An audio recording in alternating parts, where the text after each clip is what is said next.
Okay, so let's travel back to 1950. A brilliant mathematician, Alan Turing, drops this paper that's about to change, well, pretty much everything.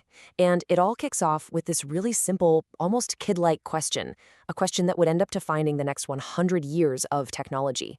So for centuries, right, this question, can machines think, it was for philosophers. It was this endless debate with no finish line. But then comes Turing in 1950, and this guy, he builds machines. And frankly, he was just getting tired of all the talk. He had this incredible insight. Maybe the problem wasn't the answer. Maybe the problem was the question itself. You see, from Turing's perspective, words like machine and think, they're just way too fuzzy, right? You could argue about their definitions forever and get absolutely nowhere. He even joked that trying to settle it with something like a public opinion poll was, and this is his word, absurd. No, science needed something better. It needed a real test. And this is where we get to Turing's first big, brilliant move. He decides to just completely sidestep that philosophical swamp. Forget about defining thinking, he said. What if we could just test for it instead? And here it is, the big switch up. Instead of getting tangled up in definitions, Turing reframes the whole thing around performance. He takes this vague philosophical mess and turns it into a solid engineering challenge. The new question? Can a machine's behavior be so good that you can't tell it apart from a human's? So how do you test for that? Well, Turing designed a game. He called it the imitation game. And it is so elegant, so simple, yet it's become, without a doubt, the most famous test for machine intelligence ever. Okay, so here's how it works. It's super simple. Imagine you're the interrogator. You're in a room and you're just typing questions to two players you can't see. One of them is a human, the other is a machine. Your only job, your entire goal, is to figure out who is who. Now, if that machine can fool you into thinking it's the human, bam, it passes the test.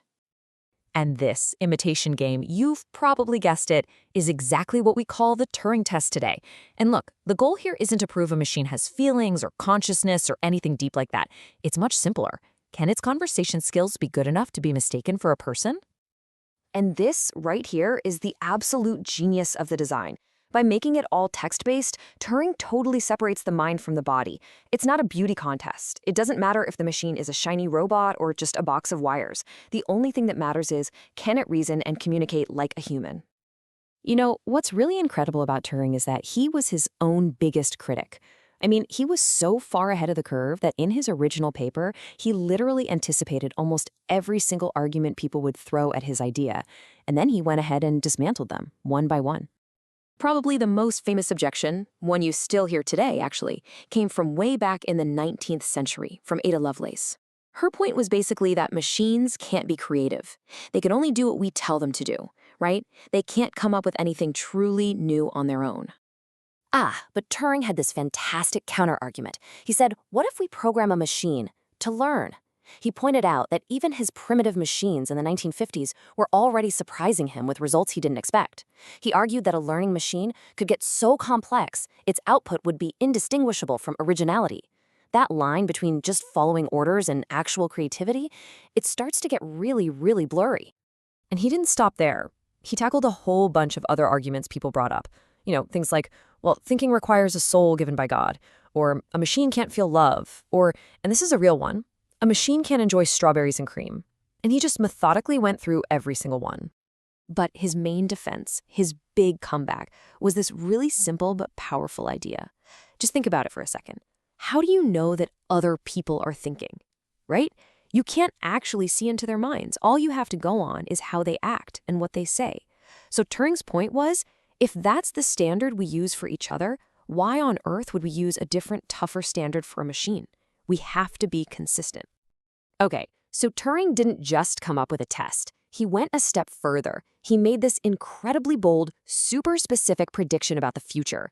And you gotta remember, he's writing this in 1950. Computers back then were massive, room-sized things. So what was his magic number? 30%. Here's the prediction, exactly as he laid it out. By the year 2000, he said, a machine would be able to fool a human interrogator about 30% of the time after just 5 minutes of conversation. Think about that. The judge would get it wrong almost 1 out of every 3 times. So, how did his prediction turn out? Well, it was astonishingly accurate. I mean, by the early 2000s, we were already hitting that mark. And today's large language models, they don't just meet that 30% benchmark, they absolutely smash it. Some of them can fool humans more than half the time.